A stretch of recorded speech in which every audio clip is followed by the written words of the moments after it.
Yeah, hello everybody. Welcome back to True Crime Metrix. We're going to be bringing it back to basics. Bringing it back to basics. Charlie Adelson trial. But before we get to trial, we're going to be going through the whole damn thing, just like we did with Katie McBanower. What did we do earlier?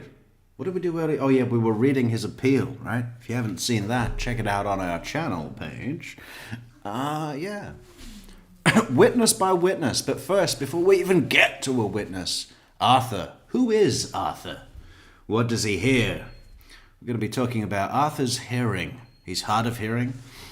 No, it's Charlie Adelson's Arthur hearing. For pre-trial release. He wants to be let out before he even gets to trial. Before he even gets locked away forever, he wants to be let out of jail. Of course, in Florida, serious charge like murder, a capital offense. There's no bond for that in Florida, right? But you can have what's called an Arthur hearing, which is even for a non-bondable offense. You can petition the court to be granting you bond if there are special circumstances. Now, what are those circumstances? The presumption... Oh, I'm sure it's going to come up. We'll talk about it more. Anyway, this is episode 1. Episode 1, we're going to be looking at the whole Charlie Adelson trial because everyone wants to see Adelson, and I'm just here to whore myself out. So you better fucking support the channel with those coffees, guys. Super chat, super like, super thanks, super stickers. Coffees. Members. Merch. Yeah. No, we'll be working our way right on through Charlie Adelson. But before we even get to trial, we're going to be looking at Charlie's Arthur hearing. And that's going to be it for today. That's going to be it. But it should take us up to a pretty hour. Okay? So that's what we're doing. That's why we're here. That's why we've come. I just had some real strong coffee. All right.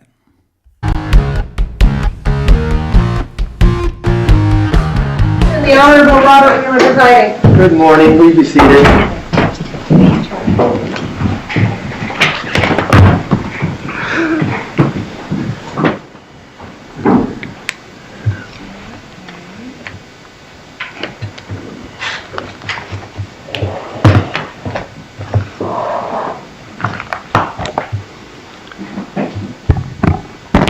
All right, good morning to everyone. We are here this morning in the state of Florida versus Charles Adelson, 2016 CF 3036. And let's see, we have Ms. Kappelman and Ms. Dugan on behalf of the state, and Mr. Roshbaum and Ms. Myers on behalf of Mr. Adelson, who is here in the courtroom. All right, good morning to everyone. Okay, we're here this morning on the defendant's motion for pretrial release and request for Arthur hearing. We have some people I know that are listening in by Zoom. Ms. Kappelman, we have that all taken care of? I think so, Judge. Okay, great. And so they won't be participating, but they're just listening in. And anything that we need to address before we get to the testimony? I'll go to the state first. Ms. Kappelman? No, sir. Anything for the defense? No, Your Honor. Okay. I think we're all familiar with the standard here. I've reviewed the motion. I'm familiar with the case, and so I think we'll move right to testimony. And so it's the state's burden. Ms. Kappelman, how many witnesses will you be calling today? No witnesses, Judge, just argument and exhibits. Okay. Do you want to offer your exhibits into evidence first before your argument? I was going to I have a PowerPoint presentation. I was going to kind of admit them as I go along. All right. You can admit it all day, just as you go along, Georgia. That's fine by me. Hey, listen, let's get the audio just right, guys. So we need to go up, down, sideways. Where does the audio need to be? So I think the cameraman made an adjustment there, and I think it might have gone real down low. Amy, tell me the audio. What does it need to do?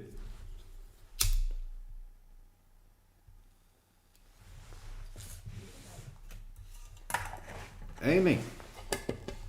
Come on. We can do that. If you have any objection, then, Sorry to interrupt you. You should have an exhibit list before you. okay, I do have that. And then, so, I know if you have a PowerPoint, if there's any objections Oh, anytime, Chief then. Gunderson then. You were such a super lady. And then Georgia Kappelman. I've been so lonely. Oh, Georgia Kappelman's a super lady. Thank you, someone. Who is that someone? Who is someone? Could be Laura Lee. She likes to keep it anonymous. But something tells me it's actually...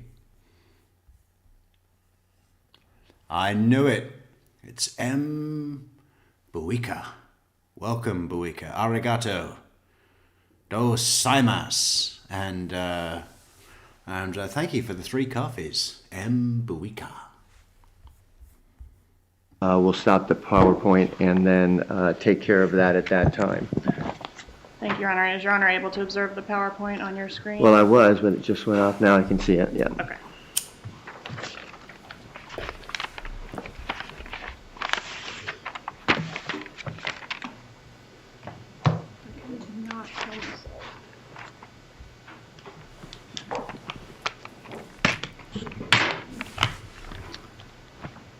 All right.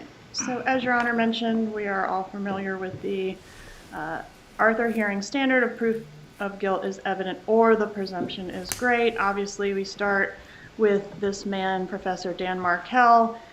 We've had 2 trials related to the murder of Professor Markell. His family has also prepared a statement for your consideration, which I would like to read at the conclusion of this presentation.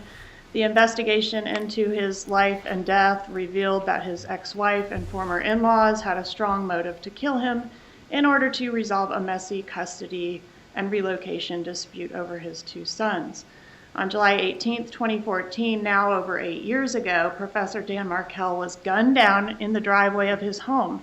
He suffered 2 gunshot wounds to the head, which did not bring about his immediate death. Instead, he suffered for some 13 hours in the hospital before succumbing to his injuries.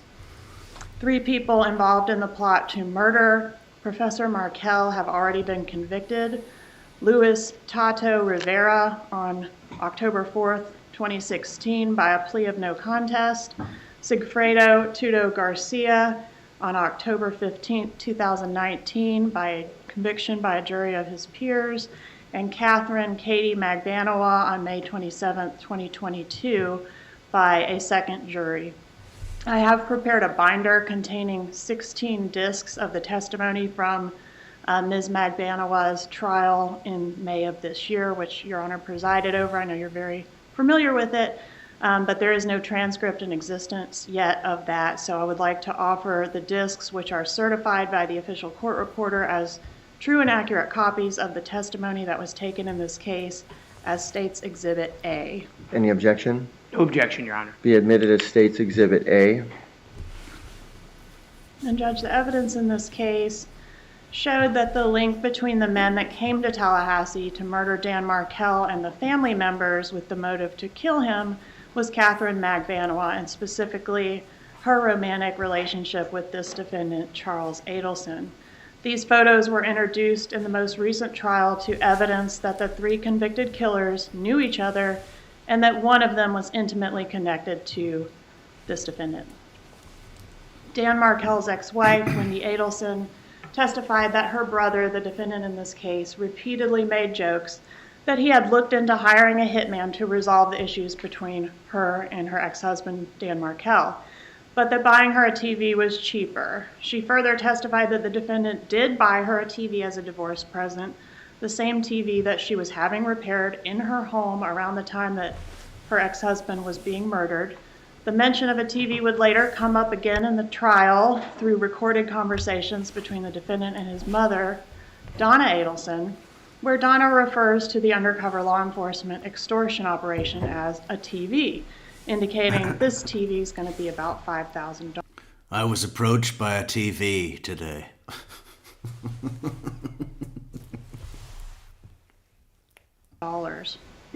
Witness Jeffrey Lacoste, Wendy Adelson's boyfriend around the time of the homicide, testified that he also heard the joke from Wendy Adelson that her brother had looked into hiring a hitman, but that the TV was cheaper. He also testified Hey, Georgia, I believe it's jealous Jeff Lacasse. that in a very serious subsequent conversation, Wendy revealed to him and confided in him that her brother really had looked into hiring a hitman to kill Dan Markel, and that was shortly before the hit was executed. Luis Rivera indicates that he was hired by Sigfredo Garcia, who was hired by Catherine Magbanoa to kill Dan Markel. His understanding was that this job originated from the dentist that Catherine Magbanoa was dating, that's this defendant, because his sister, Wendy Adelson, needed to get her kids back. An abundant amount of communications records are critical to this case. I want to just touch on a few highlights from the most recent trial of Catherine Magbanoa, which are introduced into evidence as States A. This slide shows Catherine Magbanoa's location on June 2nd, 2014, consistent with her being present at the time and location that the first rental car was rented by Sigfredo Garcia for the purpose of doing the killing. During this time frame, Catherine Magbanoa made a 2-minute phone call to Charlie Adelson at 8:57 p.m. Then along her route home, she placed a second call to Charlie Adelson, which lasted 25 minutes, so about the whole time she was en route back home. And this slide here shows that the data points associated with that call. This slide shows the phone activity prior to the rental of the Prius, which was the vehicle that was ultimately used by the killers to drive to Tallahassee. Calls are observed going back and forth between Catherine Magbanoa and Sigfredo Garcia, and then between Catherine Magbanoa and Charlie Adelson, consistent with Magbanoa as the conduit for the flow of information between the two men. The first call after the murder from either Rivera or Garcia was Sigfredo Garcia placing a call to Catherine Magbanoa. Per Luis Rivera, Garcia advised Magbanoa the job was done, and Magbanoa replied, "I know." After the murder, there's a flurry of communications between the parties. In this slide, the murder is represented as the red line.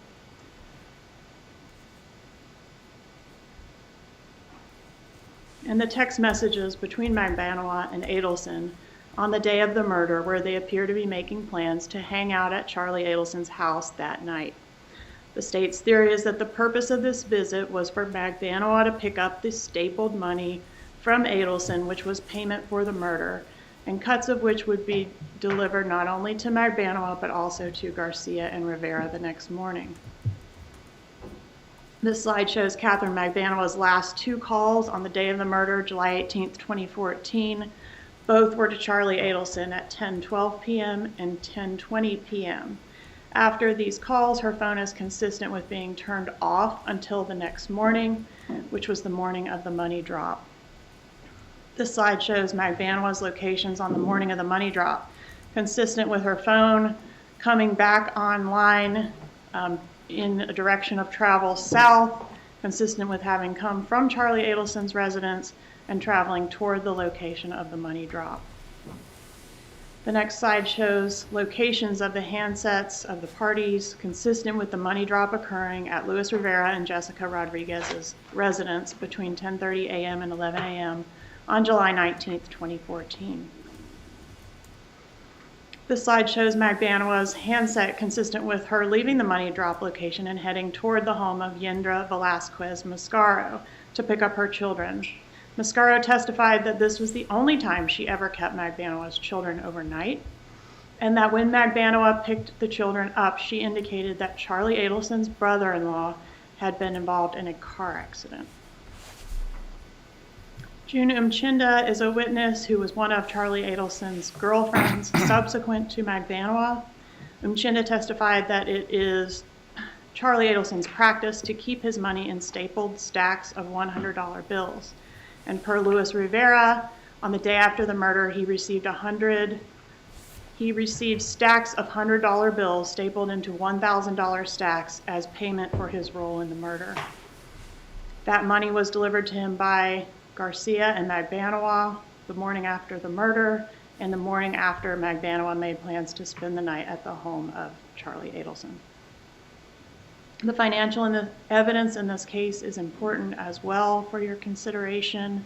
The evidence showed that Charlie Adelson deals in a largely cash business, that his family has a safe containing large amounts of cash. Yeah, we'll do that, a cappella, next time I speak to Katie. And that there is a safe in his residence containing cash as well. An analysis of Catherine Magbanaway's bank records around the time of the homicide show a striking spike in cash contemporaneous with the murder and an increase in cash deposits over the next year. Magbanaway also received breast augmentation surgery shortly after the murder, an expense that was paid for in cash, half of which was provided by the defendant per June Umchinda. The defendant, Magbanaway, received a Lexus vehicle which was previously the property of this defendant's father, Harvey Adelson, for free or at a very discounted price, as the title indicated a nominal fee was paid for the vehicle, but no financial documentation could be located to evidence the actual payment. And most importantly, financially for these purposes, the defendant put Catherine Magbanaway on the payroll of his family business, beginning very shortly after the murder and continuing up until the first arrests were made in this case. Magbanaway collected over $17,000 from the Adelson Institute with little to no evidence that she did anything to earn the payments. In Magbanaway's most recent testimony, she could not articulate anything she did for the business other than make one appointment, or for Charlie Adelson, and said the defendant was just doing her a favor, even though they were no longer in a dating relationship. The undercover operation in this case was designed to... He was keeping her happy, Georgia. He needed her protection from the head of the Latin kings.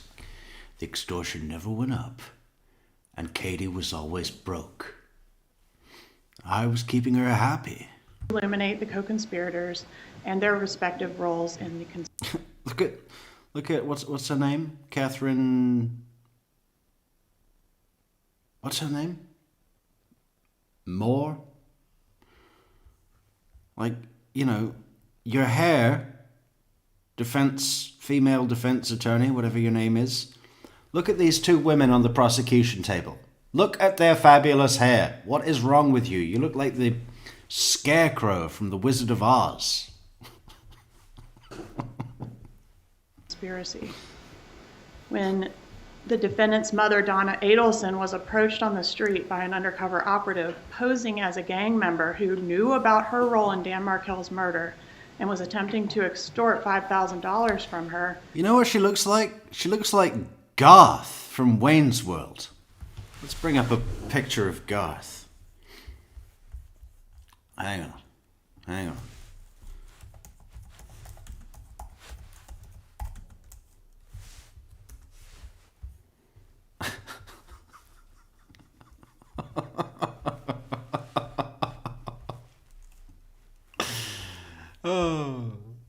Garth Algar. Absolutely. All right, hang on. Hold on, guys, hold on.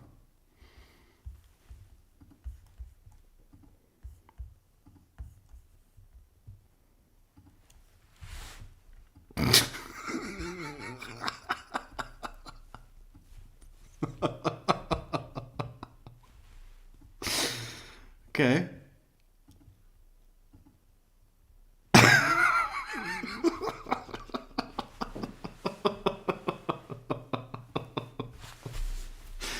Does no one else see this? Oh my God, they could be twins!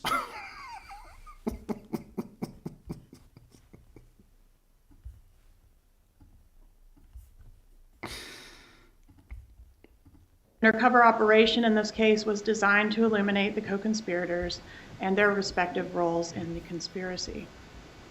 When the defendant's mother, Donna Adelson, was approached on the street by an undercover operative posing as a gang member who knew about her role in Dan Markel's murder and was attempting to extort $5,000 from her, she called this defendant, Charlie Adelson, and said she needed to speak to him in person as she was approached on the street by someone, and it had to do with, quote, the two of us.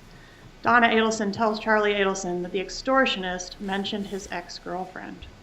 And Judge, at this time I would ask to introduce State's Exhibit B for the purposes of this hearing. B is a disc containing the wire calls that were introduced into evidence in the most recent trial.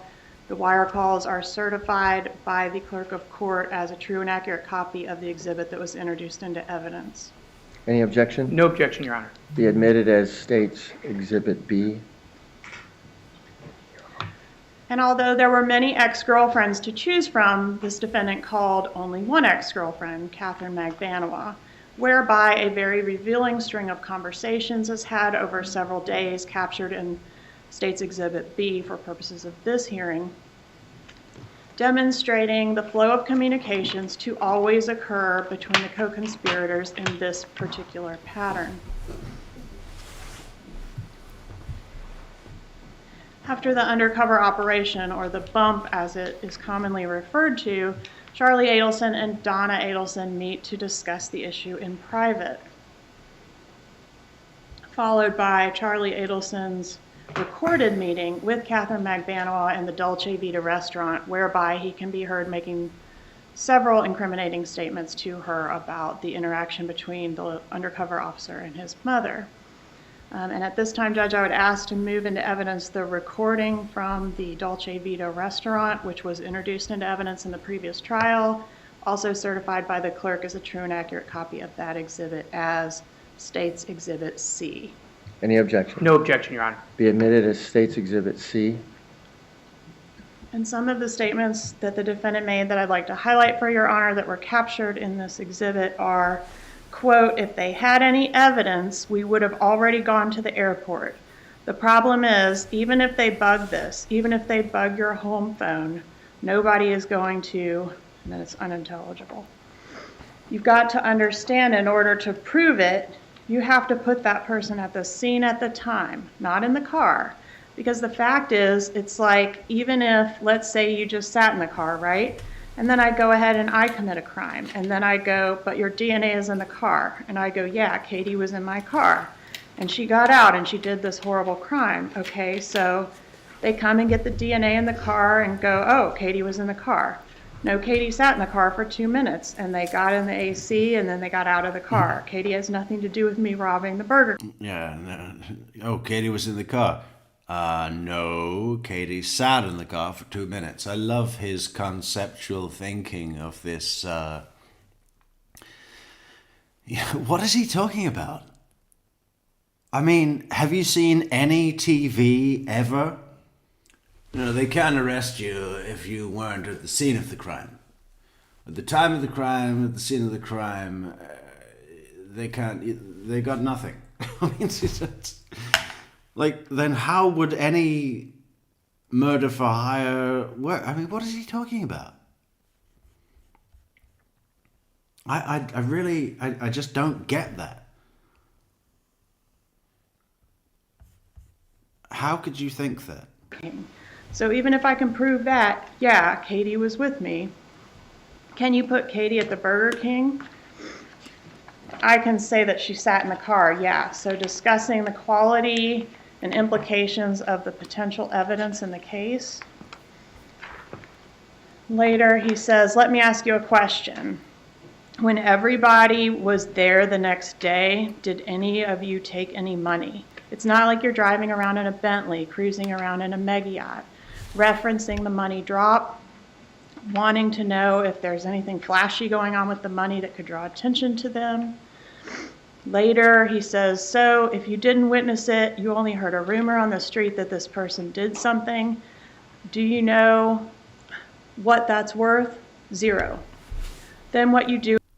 Yeah, Laura. Hey, has anyone not seen the Darrell Brooks trial? If you don't know who he is, he's the guy that ran over the Christmas parade in Waukesha, Wisconsin, killing 6 and gravely injuring countless others. Ended up representing himself pro se at trial, made a mockery circus of the whole event. Serving like, what is it? I guess it's 6 consecutive life sentences. but he's housed in the same facility as Charlie in South Dakota. Like that, I think that's a facility where they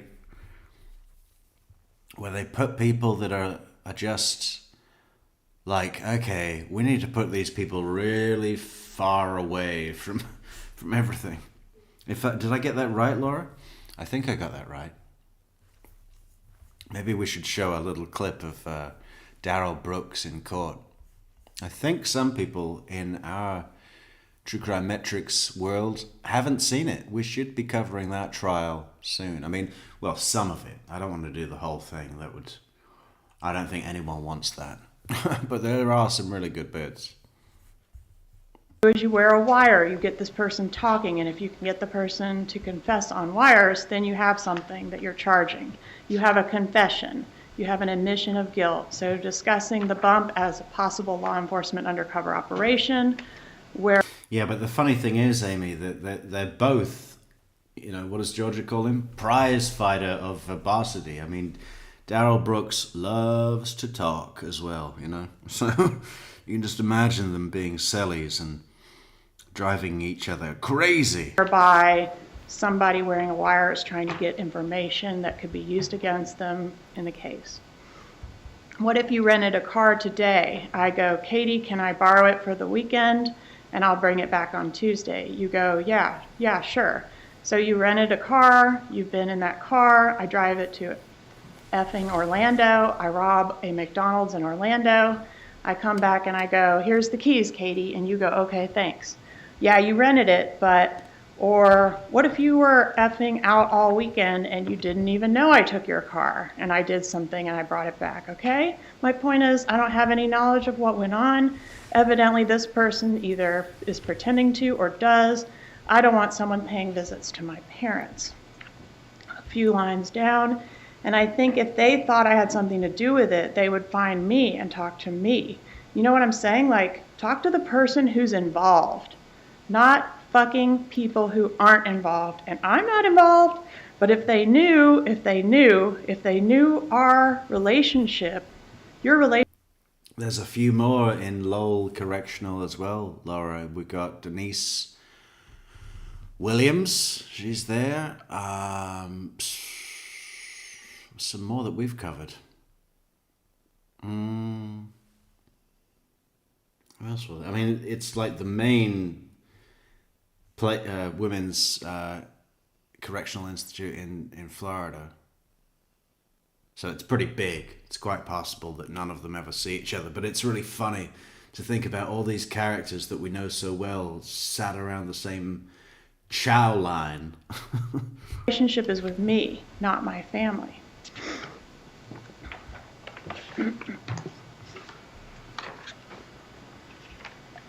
Later, the discussion of if this is a person that does have information about the murder that has approached his mother, defendant says, okay, next thing you know, this person is singing.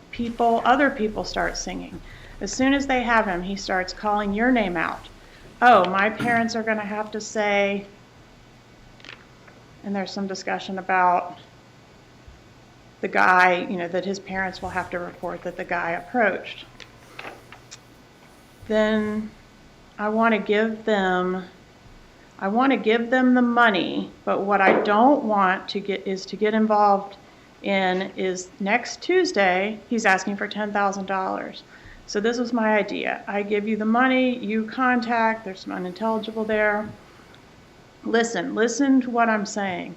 This is why I'm saying it. I give you the money, you talk to him on the phone. So Charles Adelson is instructing Catherine Magbanua what to do to resolve this issue of the undercover operation. This is what I want you to do. I want you to call up this person and say that I got a call from some friends of mine who says that you reached out to them and that you mentioned my name. And remember, protect your name, something about protect your name recently. So what you're going to say is, I got a call from some friends of mine who said that you had reached out and that you had mentioned my name. These people want to go to the police because they had nothing to do with what you're talking about, okay? And frankly, I don't know what you're talking about, but the name sounds familiar of who's incarcerated, so I'm going to give you something as charity to help the less fortunate. but do not contact these people again or they're going to the police. Again, instructing Catherine McBanois on exactly what to say when she calls the undercover operative / gangster that's approached his mother. That way he gets his money. He also knows that you know everything, that you may have a friend who may not be so cool with what's going on too, who may know people, who knows how to handle people like this, and that this is a effing one-time thing. This is charity to help somebody out.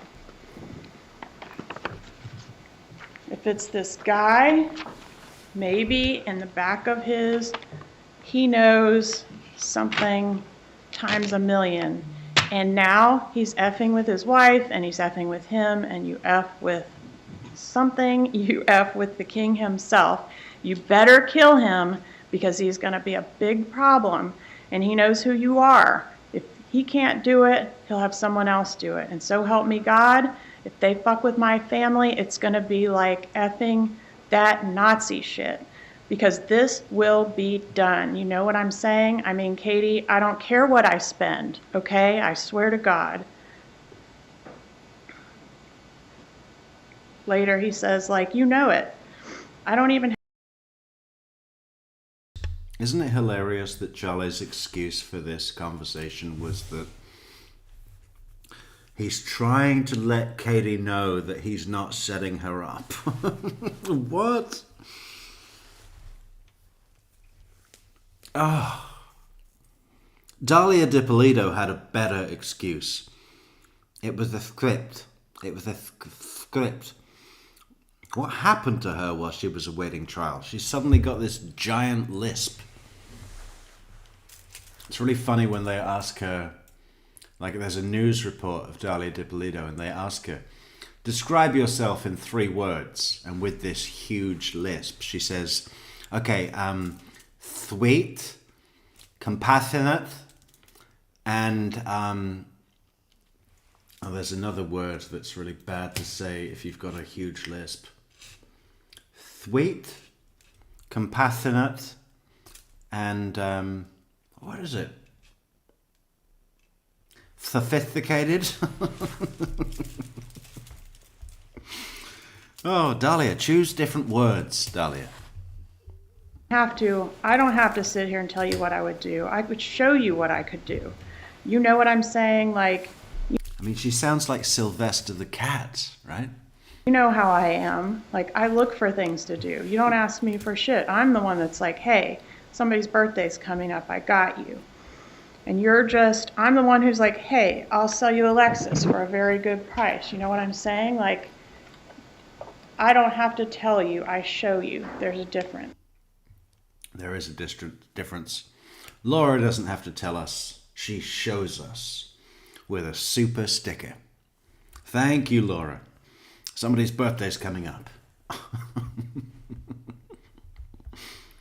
Oh, thank you so much, Laura, for the super sticker. But isn't Charlie such a dick when he says stuff like this? Like, I don't have to tell you. I show you. I'm the one that's always like, oh, somebody has got a birthday coming up. Here's $300. You don't ask me for shit. Just sounds like such a dick, doesn't he? Such a dick. It's referring to the favors and financial benefits that he gives Catherine McBanois.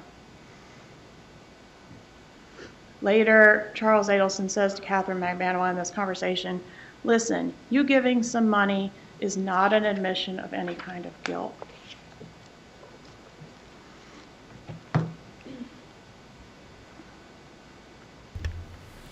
Later, there is a third meeting between some of the parties. This one is Charlie Adelson and Harvey Adelson. They meet at a Matsuri, which is a sushi restaurant, on April 21st, 2016. This is an item which has not been previously introduced into evidence. It has been provided in discovery. And at this time, I'd ask to introduce a copy of this statement, which I've marked as Exhibit D on a disc. Any objection? No objection, Your Honor. Be admitted as Exhibit D. And this is relatively short, but I'd like to publish it for Your Honor. All right. So you're going to play the audio? Yes, sir. Okay. Hopefully you'll be able to hear it. There are captions as well.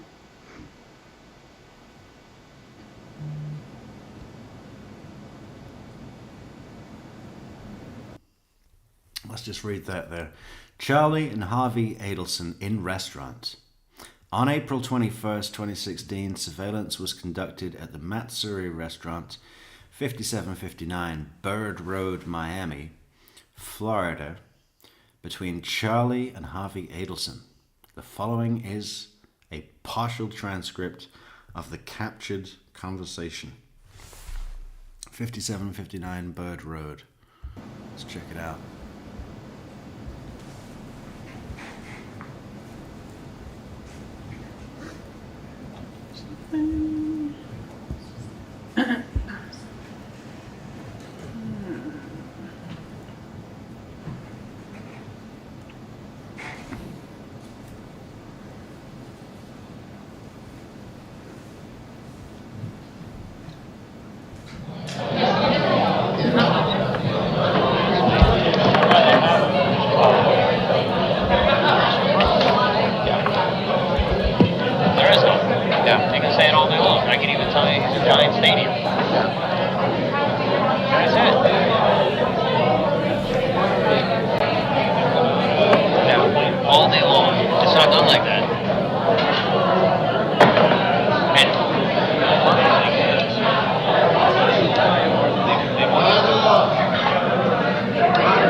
I never realized how close this is. I mean, you can really see Charlie's face there.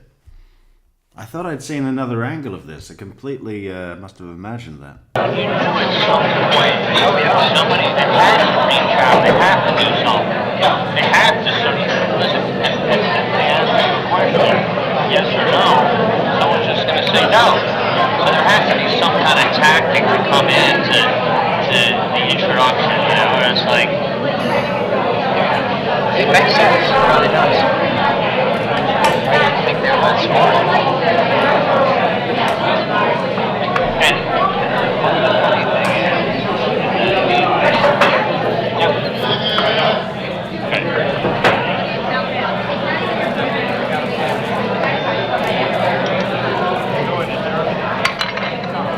I'll take it. Thank you. Now you gotta say, listen, if 50% of people want to cooperate, why would you not? Like, because it's the attitude of, alright, I'll pay to make it go away, but it's utter nonsense. Yeah.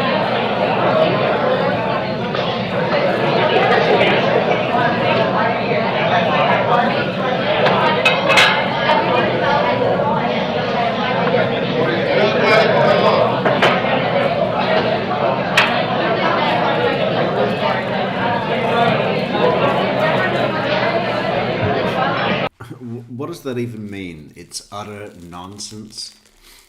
I don't think it's utter nonsense. I think that's just one of those fucking Adelson things that they say. That Harvey used to say, and now Charlie says. You know, that happens a lot. There's so much of that strange, like, terminology getting passed around in this case. It's utter nonsense. What does that mean exactly when these guys say it? It means it's something that we refuse to comply with, so we call it utter nonsense.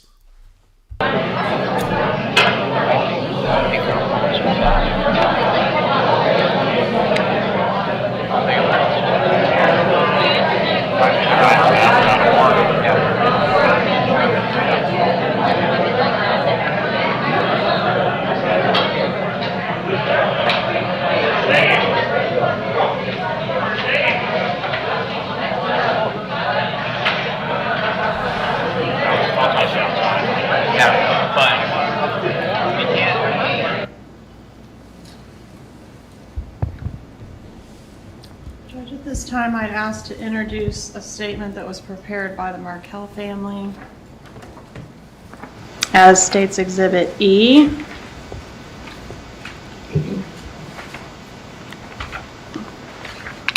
What were we going to show? Let's just show... Uh-oh.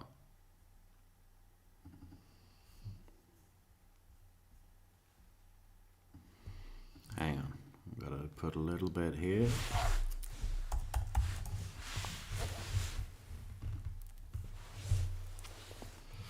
That's Suri.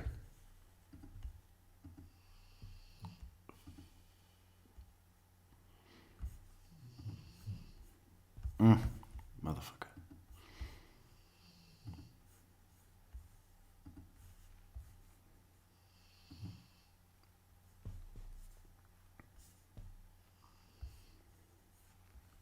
So that's the restaurant that they're in.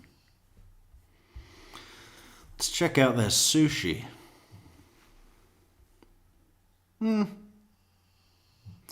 I've had better.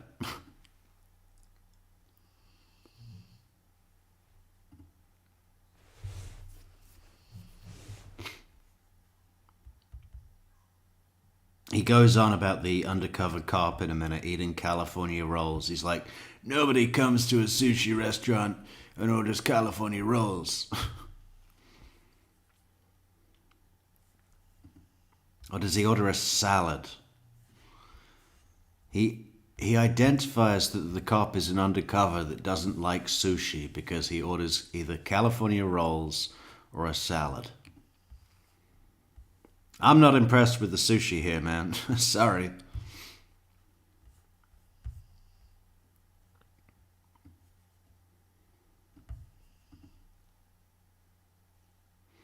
Well, that one looks okay.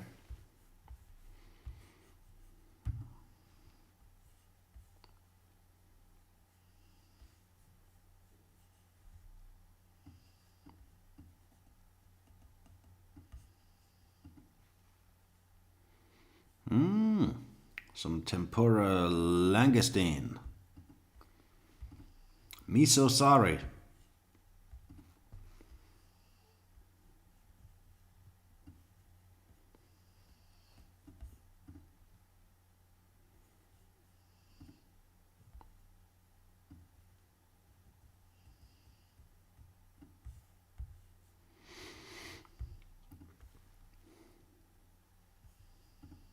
Alright, that's enough of that.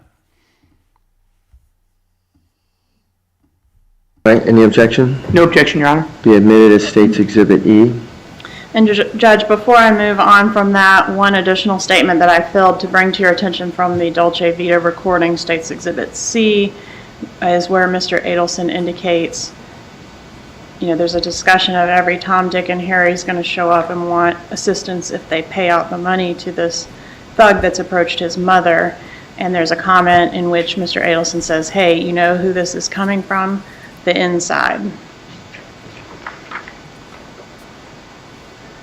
Right, and State's Exhibit E is a statement prepared on behalf of the Markel family by their attorneys in conjunction with them, and it reads, Dear Judge Wheeler, we represent the family of Dan Markel, his mother Ruth, his father Phil, and his sister Shelley.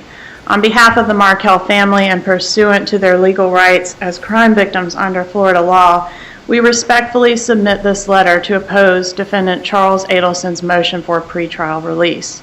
And there's some law cited there. More than 8 years since Dan Markel was brutally murdered outside his home, justice has only been partially served. His boys are growing up without their father, and his parents are spending their elder years in searing pain, mourning the death of their son and the loss of their beloved grandchildren.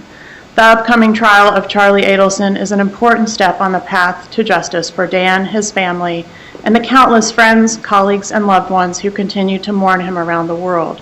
And there is still far more work to be done to ensure that every person responsible for Dan's brutal murder is held accountable.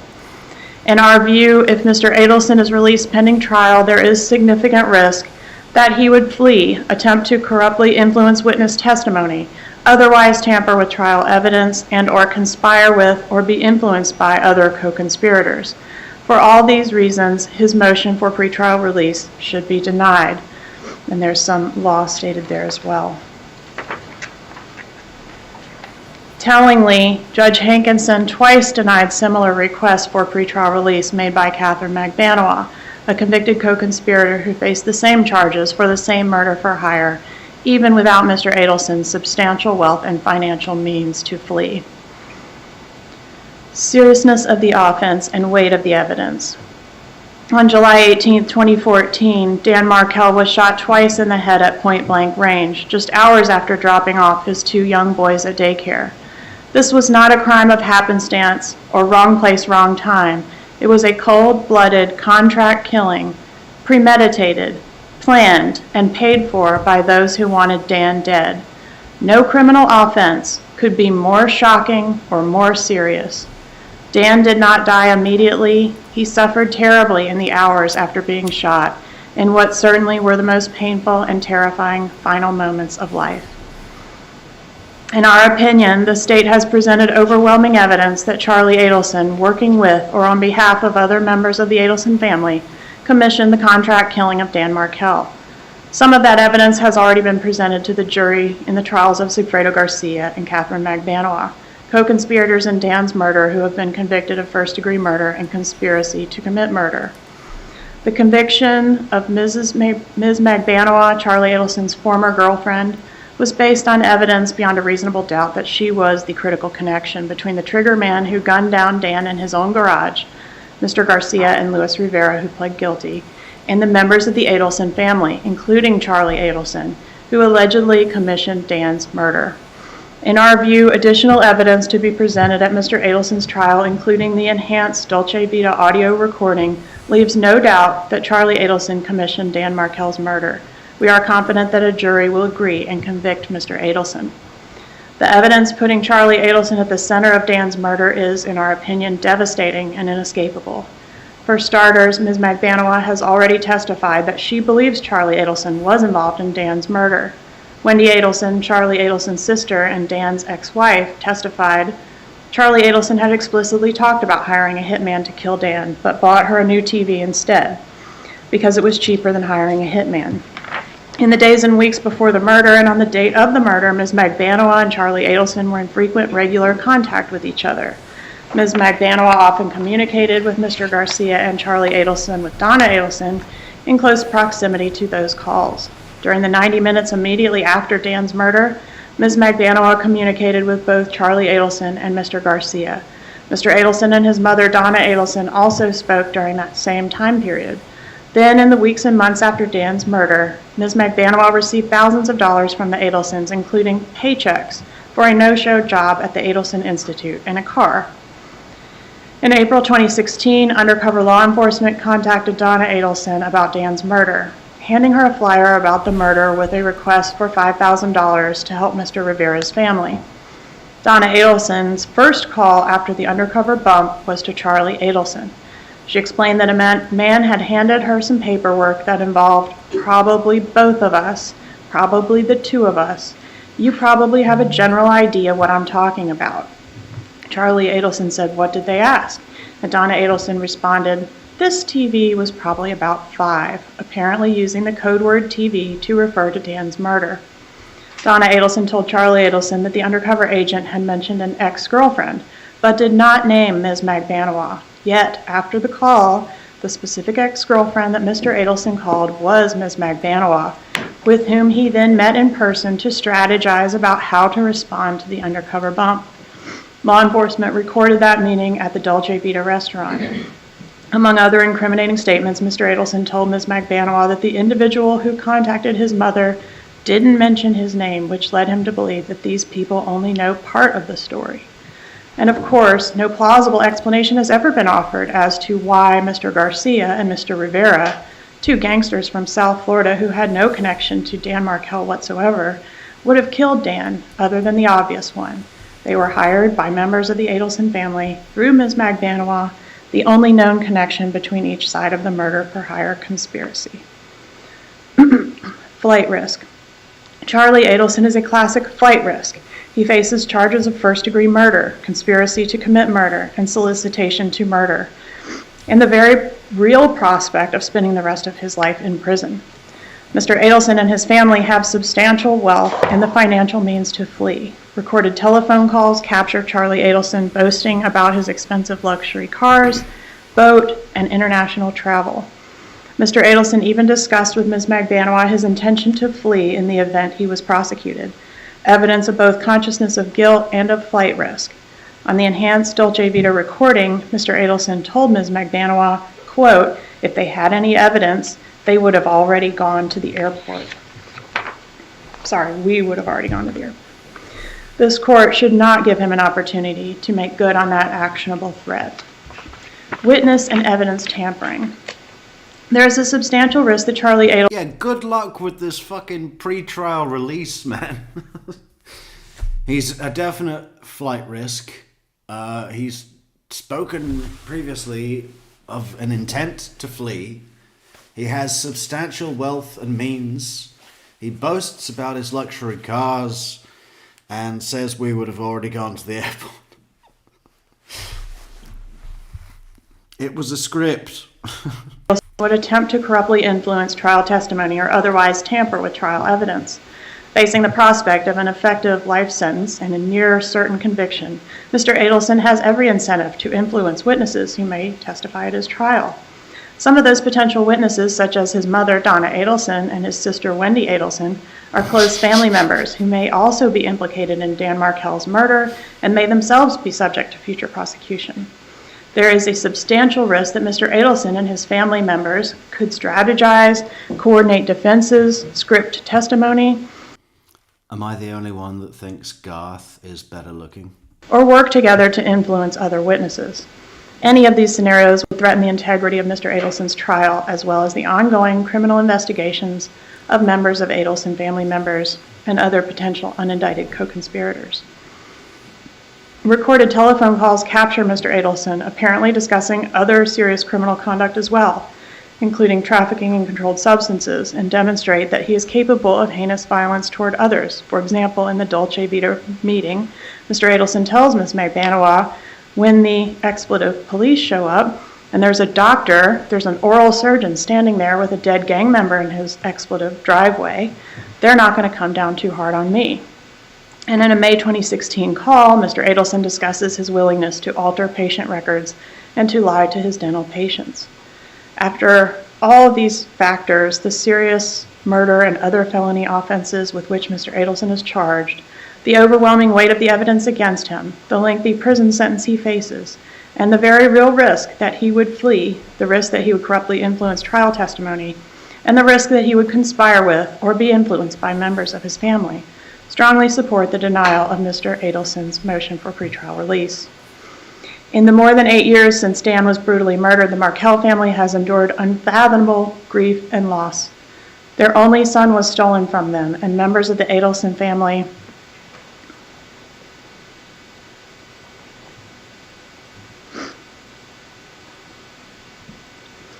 have not allowed them to have a continuous and loving relationship with their grandchildren, Dan's 2 young boys.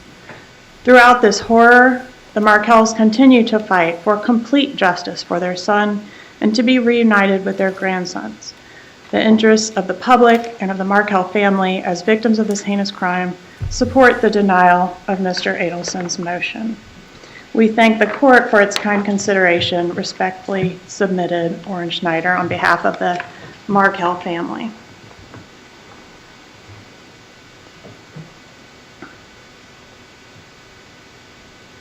All right, Judge.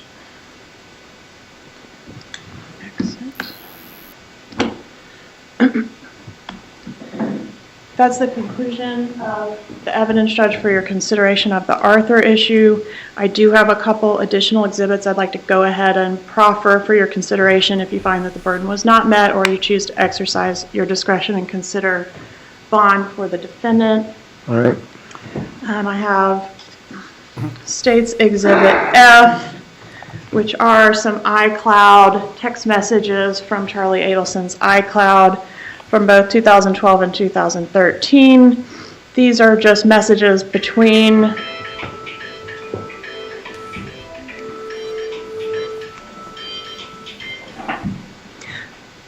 These are just messages between the defendant and his father, unrelated to the case, indicating that they have access to a large amount of cash. So the first one indicates, Charlie, I spoke to Mom, and we will take the $26,000 in cash. The second one says, 27043 business and 3292 in personal. Deposited over $25,000 cash for you in safe. Love, Dad. And the third one reads, I know that. I just need to discuss the accounts. The two accounts that I hold have $346,000 in cash and require more time to send for a reason that I can explain if necessary. Love, Dad. And that's marked as State's Exhibit F, Judge. All right, let's just be clear for the record. Any objection? No, Your Honor, as long as we can get a copy of whatever she's admitting. All right, you have a copy for defense? It doesn't need to Ms. be right now if she doesn't have it, just after the hearing. All right. The messages have been provided, but in a big iCloud, so Okay. I can provide those three All right, sheets. they'll be admitted as Exhibit F. All right, and then State's Exhibit G, this is a portion of a transcript from a videotape deposition of the defendant in reference to a unrelated civil case that was conducted on December 14th, 2021. And I've included page 1 and 2 of the deposition, 1, 2, and 3 that tell you what it is, where it was conducted, who's doing the speaking, and the table of contents. And then I've included pages 23 through 28 of the deposition, which is relevant to show Your Honor what a more current picture of their financial abilities is at this time. It indicates that Mr. Adelson, the defendant, has sold several businesses to his father recently, and also sort of gives you the status of some of the properties and businesses that he owns. And then I also included page 389 on the back, which is just the certification from the court reporter authenticating this document. All right, Exhibit G has been offered. Any objection? No, Your Honor. Be admitted as Exhibit G. All right, and lastly, Judge, I just have the PowerPoint that was presented today, which I would offer as just a demonstrative exhibit for the record. All right, it'll be admitted as demonstrative exhibit. And just a couple other points on the financial abilities, Judge. I know there were several calls on State's Exhibit 99, which was introduced today as State's B, which discussed the financial abilities of Mr. Adelson and the significant financial resources of his family, but also witness Mary Hull, our financial analyst, testified that between 2013 and 2016, when our crime occurred, Adelson Institute was earning about $1.5 million a year. Charlie Adelson himself was earning approximately $3 million a year. You were such a super lady. And then I've been so lonely. Acapella, thank you, Amy, so much for the coffees, babe. Acapella, we need a new coffee alert. Something special. Something special. We're going to be going through Charlie's trial, witness by witness. What is the best number one? Or anyone else. But I trust Acapella's opinion. Above and beyond. We need a new soundbite for the coffee alerts. I'm not sure that the Fargo one works so well here. That the family in total had approximately 18 investment accounts, including multiple properties. And then I would also just point out the evidence that was elicited regarding Charlie Adelson doing favors for Catherine Magbanua, in addition to the car and the breast augmentation, but also vacations, and of course the payroll, putting her on the payroll. May I have one moment to confer, Your Honor? You may.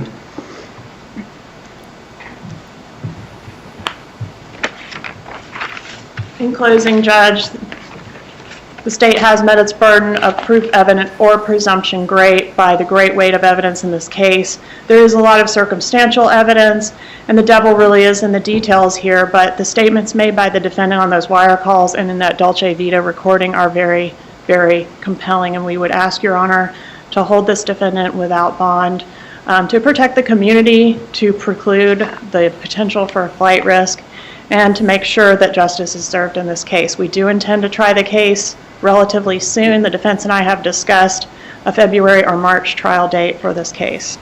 All right, are you making the argument that any of these statements in the Dolce Vitae video are direct evidence as opposed to circumstantial? I do think all the statements of a defendant are direct evidence in addition to all the circumstantial evidence. All right, thank you.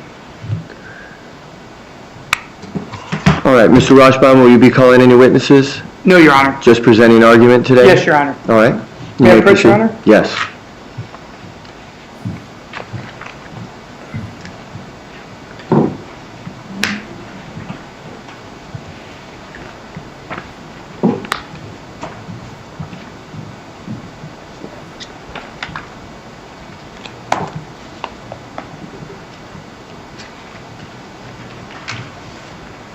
Judge, good morning. Morning. Nothing has changed since September of 2016, when the state allowed a draft probable cause affidavit for the arrest of Mr. Adelson to be released to the media. We've just heard 45 minutes of testimony, and if you look at that draft affidavit, it's virtually identical. Nothing has changed. Sure, there's been convictions. There's been convictions of Mr. Rivera, Mr. Garcia, Ms. Magbanua, but none have offered direct evidence against Mr. Adelson. Ms. Magbanua was offered immunity, a get-out-of-jail-free card, for approximately 7 years. She was offered it several times. All she had to do was give direct evidence against my client. She never did so because there was none.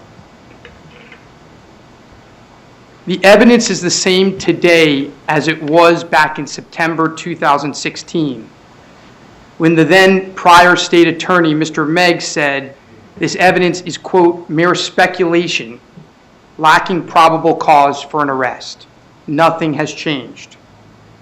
And this is a different case than Ms. Magbanua's case.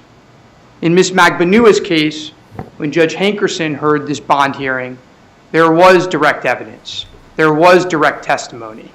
The testimony of Luis Rivera. No such evidence exists as of date in this case. There was no arrest in 2016, 2017, 2018, 2019, 2020, 2021, not till days before Ms. Magbanua's retrial in 2022 was Mr. Adelson arrested. For all those years with the same evidence, the state felt that Mr. Adelson was not a flight risk. The state felt that Mr. Adelson was not a danger to the community. Nothing has changed. Now, what does the state say has changed? This supposed enhanced recording, the Dolce Vitae recording. Well, I have all the recordings, Your Honor, and it's the same evidence as in 2016. In 2016, if you look at the draft affidavit, they're relying on the Dolce Vitae recording. Ms. Kappelman herself, just last month, went on a podcast where she admitted that, quote, she always heard what was on the recording, that you could make it out from the beginning if you labored through it. Nothing has changed. In other words, the facts didn't change. And by the way, when the recording is examined closely, as we will do at trial, when it's picked apart, you'll see, without cherry picking, that it exonerates Mr. Adelson. That's what you'll see from the recording. And we're going to talk about the airport comment in just a few minutes. But repeatedly in this recording, Mr. Adelson says that he hopes that the confrontation is the police. That's what he says. If they are the cops, I'm happy because I have nothing to hide. Talk about an alternate explanation, an alternate hypothesis on their best piece of evidence. Repeatedly, he says in their best piece of evidence that he had nothing to do with the murder. He has nothing to hide. He says that at least 5 times in the recording. And I believe he says that a couple more times in the unintelligible parts of the recording, which we're working on making intelligible. The government simply cannot meet its high burden of keeping Mr. Adelson detained. In this case, the evidence is clearly circumstantial evidence, no direct evidence. So the government has the burden under state law of excluding every other hypothesis except that of guilt, which it cannot do. The Dolce Vitae recording itself shows other hypothesis of innocence. Not one single witness establishes Mr. Adelson's involvement, and Dolce Vitae itself shows his innocence. The wires itself shows the innocence. Now let's use the airport line as an example. So the government comes up here and they read the first line that they have in their intelligible recording. Remember, there's about 30 minutes of the recording before the statement, including a large section which the government says is unintelligible. And the line that they read is, if they had any evidence, we would have already gone to the airport. Judge, you have to take it in context. You have to take it into context of what's said before, and you have to take it into context of what's said after. And when you do that, Well, the thing about saying that you better kill him, otherwise it's going to be Nazi shit. Okay. What about the thing about robbing the Burger King in a hire car and that they won't have any evidence if she sat in a hire car?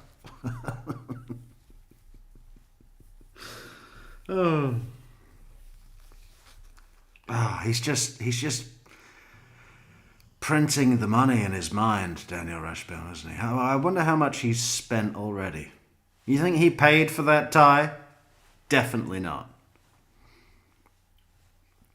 That haircut doesn't look like much, but I guarantee you it cost Donna Adelson $250. when you dissect the recording, as we will do at trial, you will see that what Mr. Adelson is saying is, they don't have any evidence because I had nothing to do with this.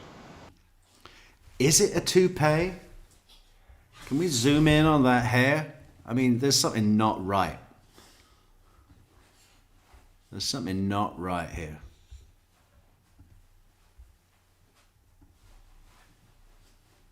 What is wrong with this guy? I've never seen anything quite like Daniel Rushbaum, you know.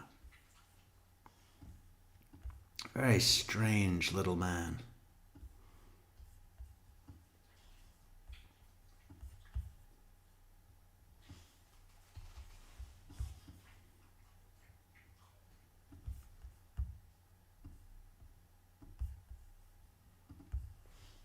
That's what he's saying. But Judge, you don't have to take my word for it. And you don't have to take the government's word for it. Because here's what we know definitively, not without guessing of what's said on a recording or guessing what's meant by wires. We know what actually happened. So the Dolce Vitae recording happens in April 20th of 2016. That's when this airport comment is made. The arrest of Sigfredo Garcia happened shortly after. Mr. Adelson, he doesn't flee. He stays put. Okay? September 2016, the government releases an affidavit to the press that lays out exactly their theories of the case. Exactly what they just spent 45 minutes telling you today. That release is put all over the press. 2020, Dateline, Tallahassee News, USA Today, New York Times, the BBC. Does Mr. Adelson flee? Nope. Doesn't go to the airport. Well, actually, he does go to the airport. He goes to places that he could never be extradited from in a capital offense, and he comes back. Okay. October 2016, Miss Magbanua is arrested. Sounds like pretty strong evidence. Does Mr. Adelson flee? No, he stays here. December 2016, Yeah, man, he was riding it out, as we know from his post-conviction jailhouse calls. He's like, I should have gone with my gut. Oh, I listened to people that were telling me that I shouldn't flee. He's pissed about that, isn't he? Because all of the Adelsons were gathering around him going, listen, man, you can't flee. If you flee, we all have to flee. And if we all flee, we all get caught. You're going to have to ride it out. But don't worry, even if you get arrested, which you probably won't, we've got Daniel Rashbaum that's going to come in and put on the defense of the century. We're going to pay $1 million for Josh Dubin to rig the jury. You know, that's exactly how it went down. Charlie started to panic, wanted to get the fuck out of Dodge, and the others convinced him to stay and ride it out. Just hope you don't get arrested, but even if you do, we're gonna put up fucking $5 million for your defense. We're gonna rig everything in our favor, and we're gonna buy our way out of this. Oh, it's so great that didn't work out, isn't it? There's a bond here. The funny thing is, if they'd have actually got a lawyer that wasn't just in it because he saw a fucking bottomless pit of cash that he could legally bill for, right? It's all above board. Daniel Rashbaum, everything he's earned out of this is nice, clean, legitimate money. You know? And I'm sure there's been additional benefits to him aside from what he billed, you know, for sure. I don't know what, but I guarantee you there's stuff that's not on the books. You know, if they'd have actually not been so easily taken in by this guy that came in and sold the shit out of the Adelsons, particularly Donna. If they'd have actually got a lawyer like Jose Baez or someone that good, maybe it could have worked, but it's so poetic that their attitude towards, you know, this kind of situation, whatever it is, being, you know, you got to get an attorney. Well, what about this one? The slipperiest attorney there is. And who's he the most slippery towards? His own clients. But why? Because he knows that they're desperate. They've got bottomless cash.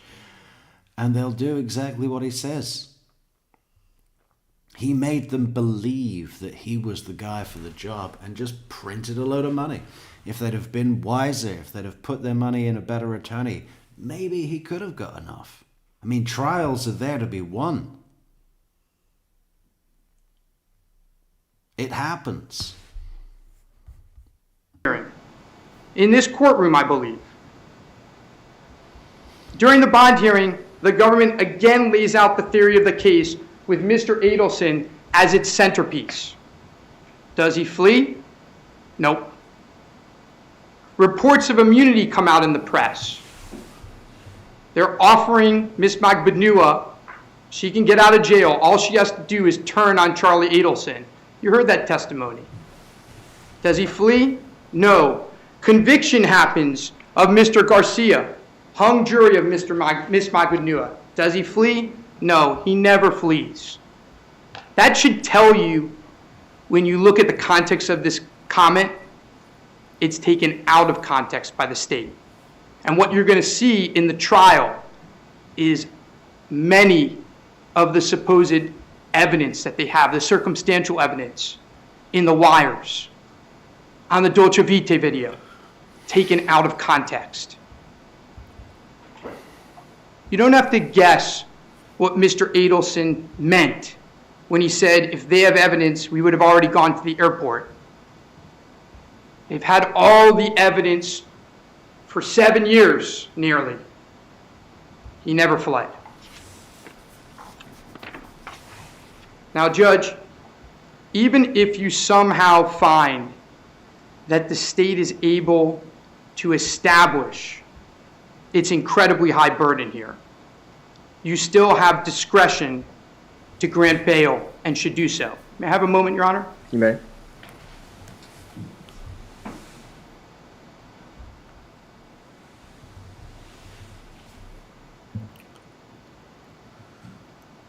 First of all, Mr. Adelson has no criminal history. There is no doubt about that.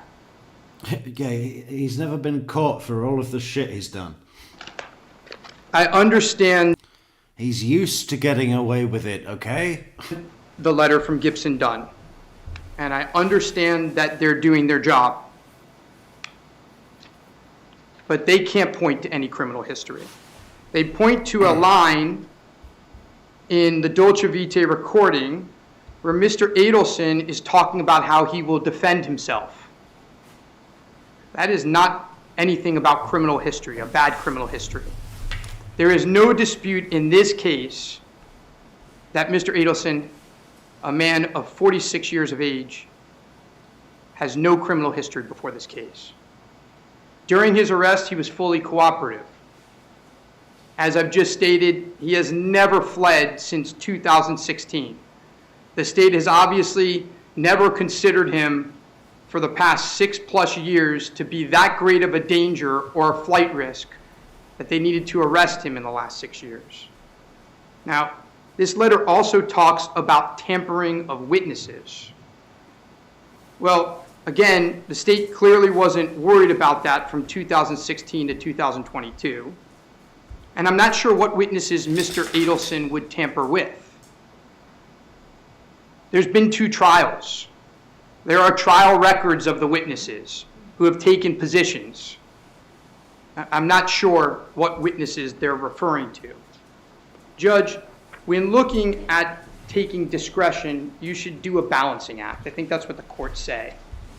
And what I want to bring to the court's attention are the major challenges that we have in preparing a defense and for Mr. Adelson to participate in effectively in that preparation of his defense while in jail.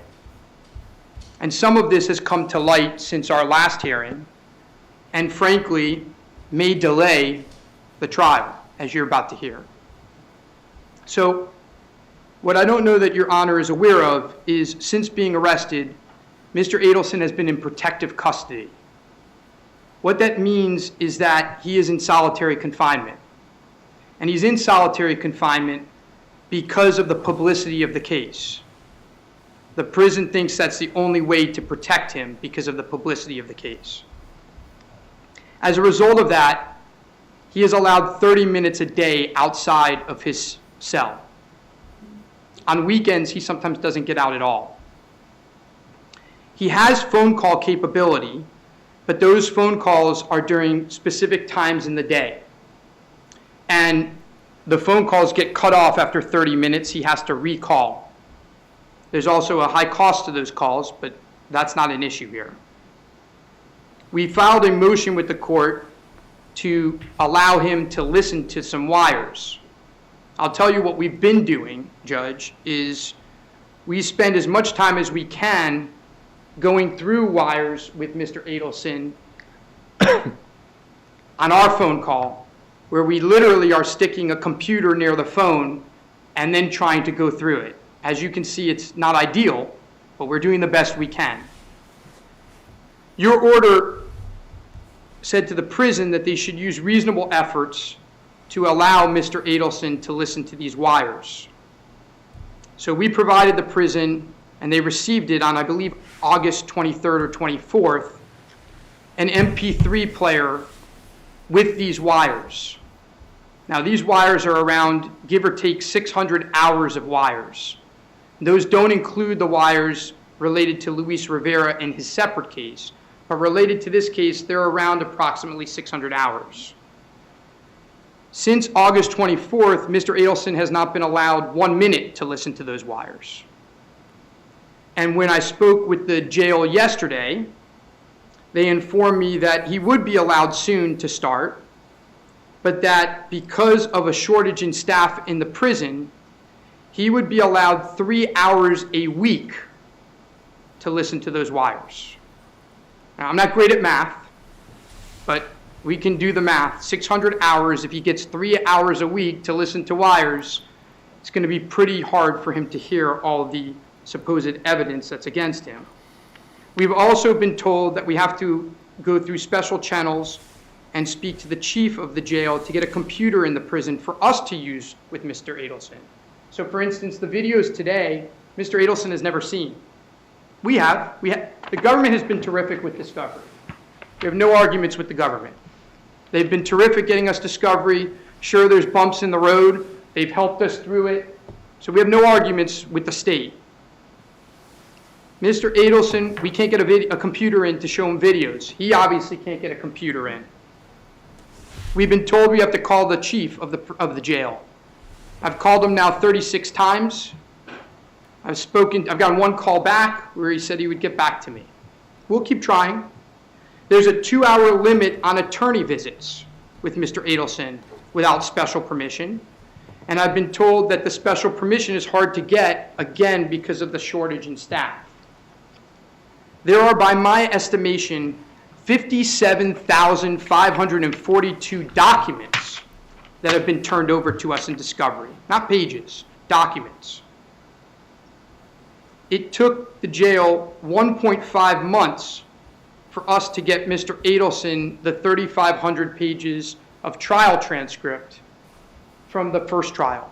And the reason being is we can't just FedEx the trial transcript that's given to them.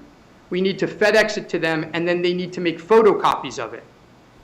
So imagine all the other 56,000, 57,000 and change that we haven't been able to get him yet. The jail just doesn't have the capacity to make photocopies of such items. And we have no other way to go through such items with Mr. Adelson.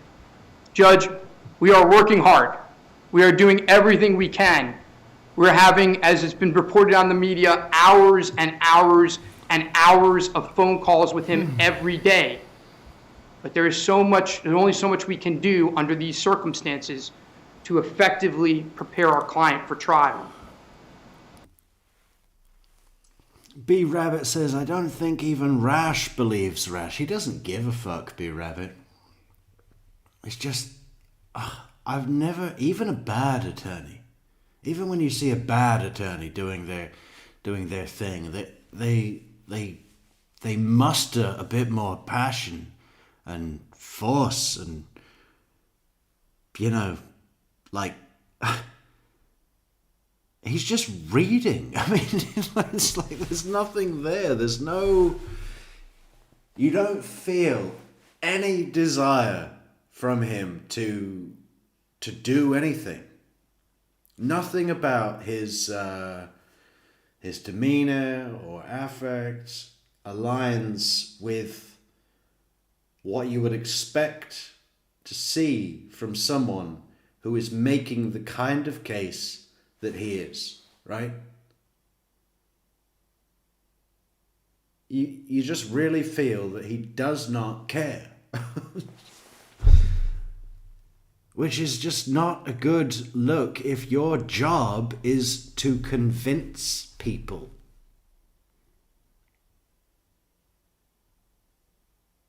Convince the judge, convince the jury, convince, the only person he's good at convincing is Donna Adelson. And by extension, Charlie Adelson. That's his only focus. I mean,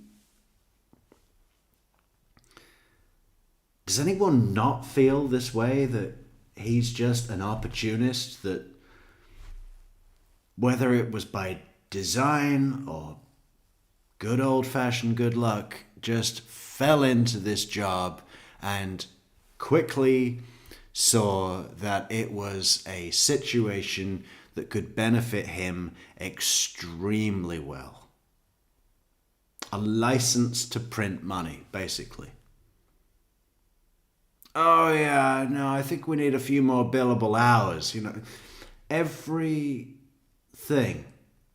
And as long as he keeps Donna sweet,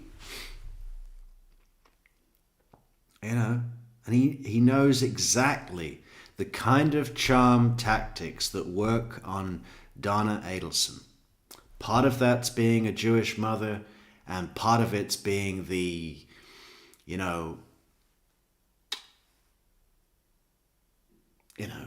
controlling narcissistic criminal that probably likes to be buttered up, right?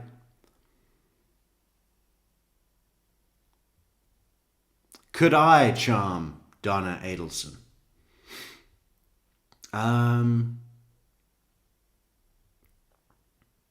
Absolutely. I would know how to do that.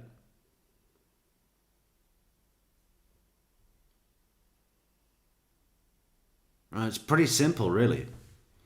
When someone is as fixed-minded as Donna, they're very easy to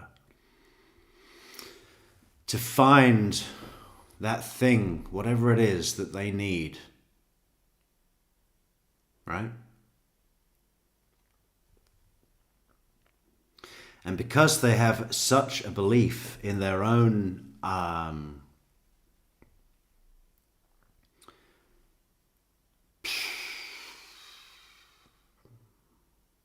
what is the word? Their own deception and manipulative prowess and all of those things. If you can just find that one thing that gives them what they need to feed on, they are blind to all other of your intentions. You're now in a position where you're completely camouflaged because you've given them that one thing. And any push for billable hours or, a special tactic that's going to be 3 more weeks work, or, they'll eat it up. They'll eat it up. Danny Rashbaum saw that opportunity and just abused the fuck out of it. Got every penny he could out of this situation. Even post-conviction, he's like saying to Donna, "Oh, no. I know you want to go with the appellate lawyer, but let me spend some time on, finalizing things here for the handover, Probably thinking, I gotta get another... I can get at least another 6 weeks out of this. When essentially his job should have been done. And then, hey, when you get arrested, I'll be there for your attorney. Even though I probably know that at some point along the line, a conflict will arise. And, but hey, if I can get you to pay up front for your entire defense, including trial, me and Mr. Morris, Alex Morris, pay up front because, of course you pay up front. It would be a bad business attorney that went into a murder trial and said, pay me after. Whatever the result is, pay me after. Pay me after we do trial and get a result. That wouldn't be a good idea, would it? You think he gave any of that money back? I don't.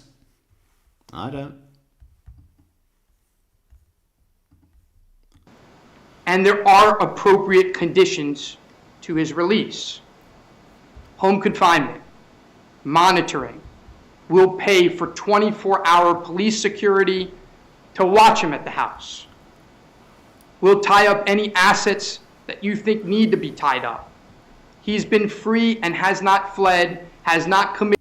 Man, what would that cost? We'll pay for 24-hour police security to watch him at the house. So that's at least 2 guys.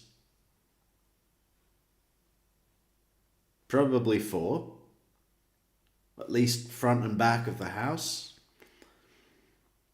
24 hours.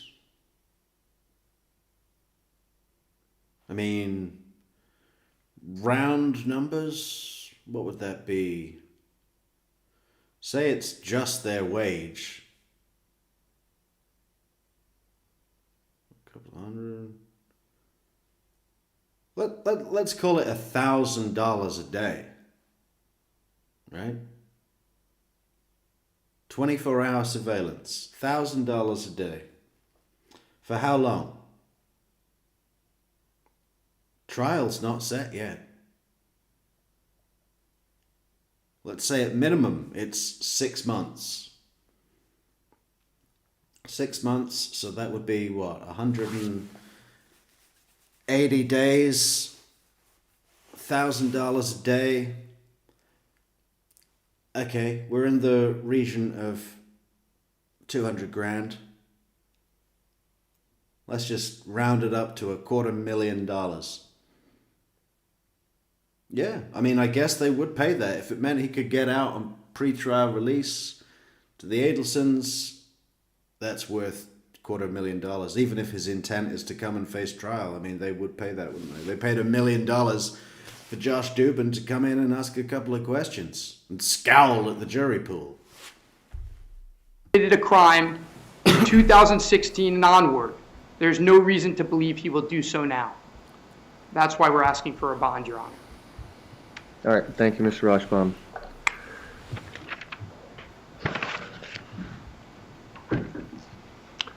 All right,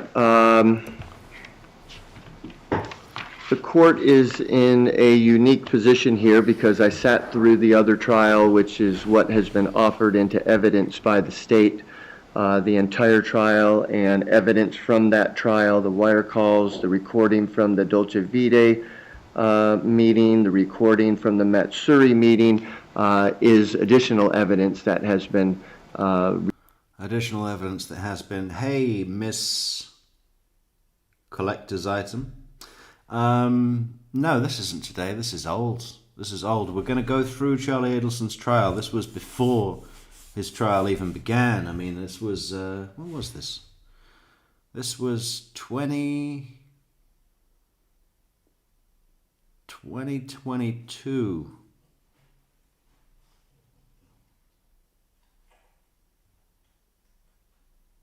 Yeah, I mean, it was quite a while before his trial, so this is old. You know, he's since been convicted. He's on life sentence, so. Reviewed and by the court today. Also, there's some iCloud texts and depositions that has been presented to the court today. So I have reviewed all the evidence, so I am in a position to make a ruling. The court finds that based on the evidence provided by the state, that the state does meet the standard of proof evident or presumption great that the defendant has committed the 3 charged crimes. Not only is there direct evidence the court finds from the Dolce Vita video and statements made therein, but there's also a wealth of circumstantial evidence against the defendant. Even if a court subsequently finds that there was only circumstantial evidence, I find that the evidence presented by the state certainly rebuts every reasonable hypothesis of innocence. So I find that the first part of the test is met, and proof evident or presumption great standard is met by the state. Secondly, the court will not exercise its discretion to release the defendant due to the nature of the crimes. I find that he is a danger to the community. I additionally find that he is a substantial flight risk based on the evidence that's been presented. Particularly concerning is his statement in the Dolce Vita video about getting to the airport, if there was any evidence, but there is also other evidence that he is a substantial flight risk. And so therefore the court will continue to hold him no bond at this point. Mr. Rashbaum, I acknowledge the difficulties that you have in preparing for trial, and I'm going to assist you in any manner that I can within the confines of what's required at the jail. What I propose is that with what you have detailed to me in your argument today in regards to your client not being able to listen to the wire calls through the MP3, which I had ordered before specifically, the use of the computer in the jail, your limit on attorney's visits and the time that's required for that, and your need to get documentation to the defendant. I think I've identified those particular 4 things. If you could put that in a motion and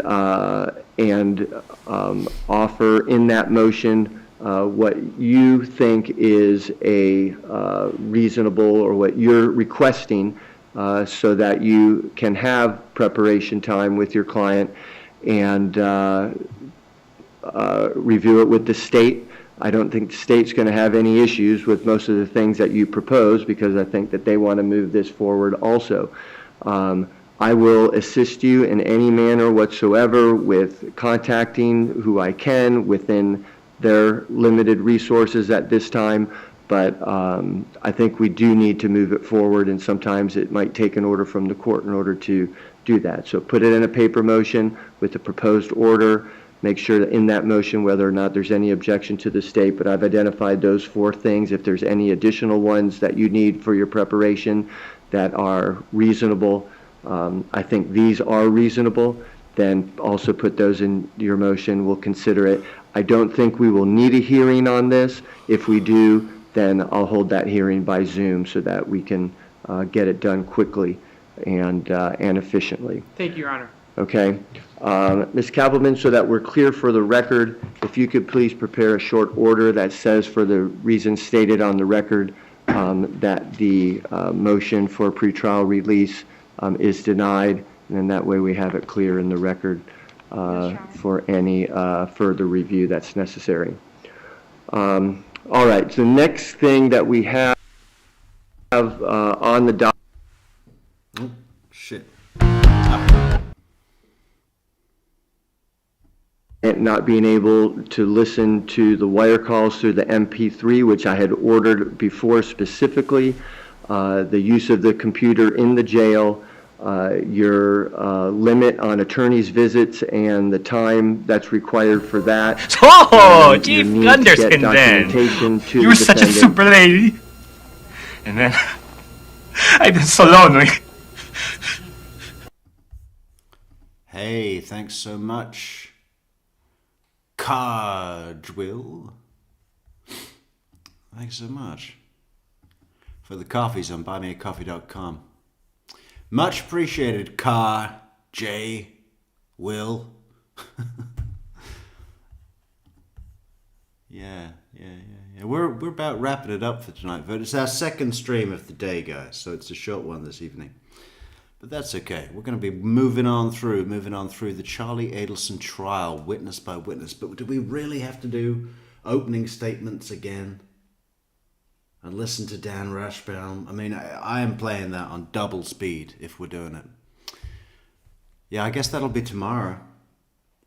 I can watch Sarah Dugan talk all day. That's not a problem for me whatsoever. But when Daniel Rashbaum is doing puzzle pieces, it's gonna be on fast mode, okay?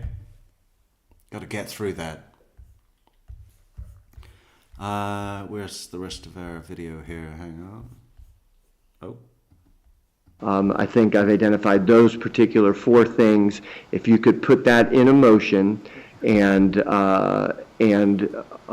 offer in that motion what you think is a reasonable, or what you're requesting, so that you can have preparation time with your client and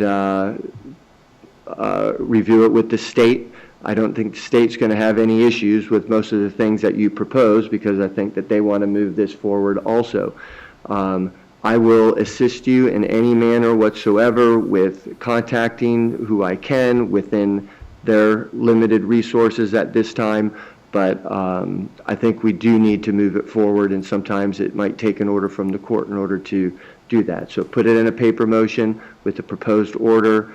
Make sure that in that motion whether or not there's any objection to the state, but I've identified those 4 things. If there's any additional ones that you need for your preparation that are reasonable, I think these are reasonable, then also put those in your motion. We'll consider it. I don't think we will need a hearing on this. If we do, then I'll hold that hearing by Zoom so that we can get it done quickly and efficiently. Thank you, Your Honor. Okay. Ms. Kappelman, so that we're clear for the record, if you could please prepare a short order that says, for the reasons stated on the record, that... Yeah, Mick Murphy's got a point here. At the time, Mick Murphy thought Rashbaum was good, but after years of replaying, he realizes well, I'm just going to read this in the first person. At the time, I thought Rashbaum was good, but after years of replaying, I realized he was really the Hamburglar stealing Adelson family money. Yeah, you know, I thought Kawas was good. The first time I watched her, shamefully. I think she's got some things that kind of work, but not in Tallahassee, right? And ultimately, she didn't do a hell of a lot to help Katie McBanower, not at all. And she was very annoying, bordering on inappropriate a lot of the time. Yeah, my feelings about her did not age well at all, so I know where you're coming from, Mick. But I never thought Rashbaum was good. That's too much.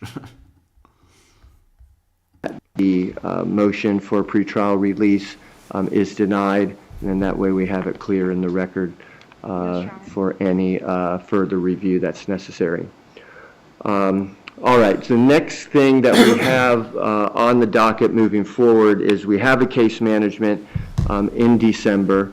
If we get this motion and some action from the jail, then I think at that time we'll have a better indication as to whether or not we'll be ready for trial come February or March. I've been looking at dates for that. The one consideration in March, and I don't think it's for the convenience, it's not for the convenience of the court or really for anybody sitting here, but spring break is in March, and so we have to think about that in terms of getting jurors and whether or not it's going to interfere with those plans. So I think that's later in March, so I was looking at dates possibly end of February, beginning of March.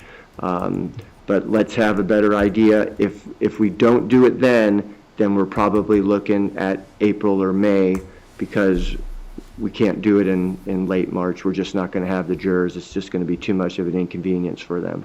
We're already dealing with enough issues in regards to getting jurors. So let's keep that in mind.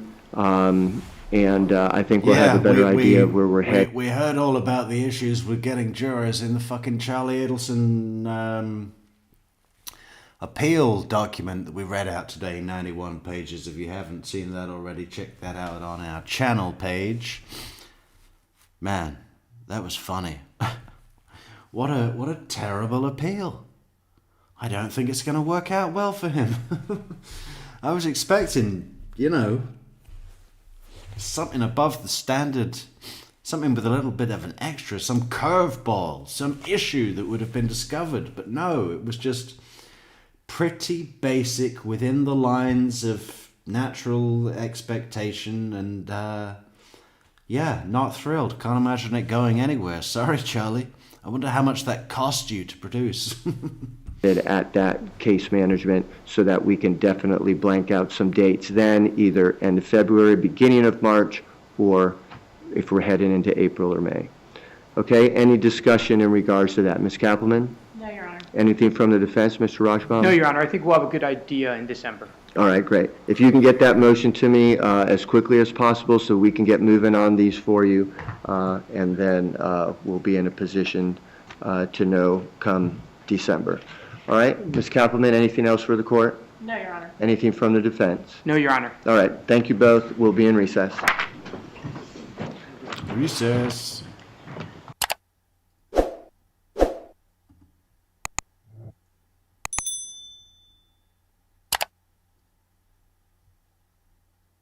Oh, I'm still here.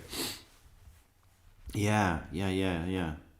So is that it? Is that less than 2 hours for tonight's stream? Well, Yeah, that does feel like cutting it short. It feels like really early. It's 4:45 in the morning, but it feels early to end the stream. But I guess we'll be all right. Somehow. We'll be back tomorrow with day one.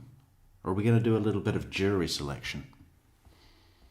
Did we just do that? We just did a bit of that, didn't we? So, yeah. I guess we'll start off with opening statements and jury instructions and, yeah.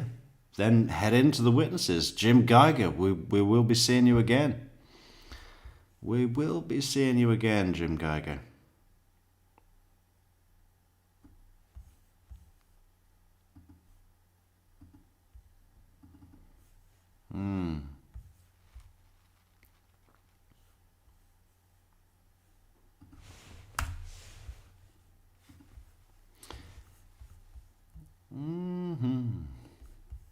I've got a few other things coming out on demand as well, guys. So keep an eye out for that in the notifications. Click that bell, subscribe to the channel, leave a like on the video on your way out, please. That would be great. And yeah, there's more stuff coming. We're going to be running the Adelson trial. It's going to probably take us, I mean, it wasn't a particularly long trial. I think it was, what was it, October 23rd until November 6th?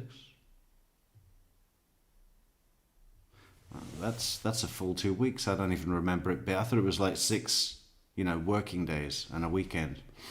Anyway, it's not that long of a trial. We'll work our way through. And yeah, we've got some more stuff coming out as well on demand. Check it out on our channel page. For now, we'll say goodnight. Hey, Michelle, glad you're feeling better. Back to work, Michelle. Stop slacking off. Yeah, no. All right, guys. We will catch you later.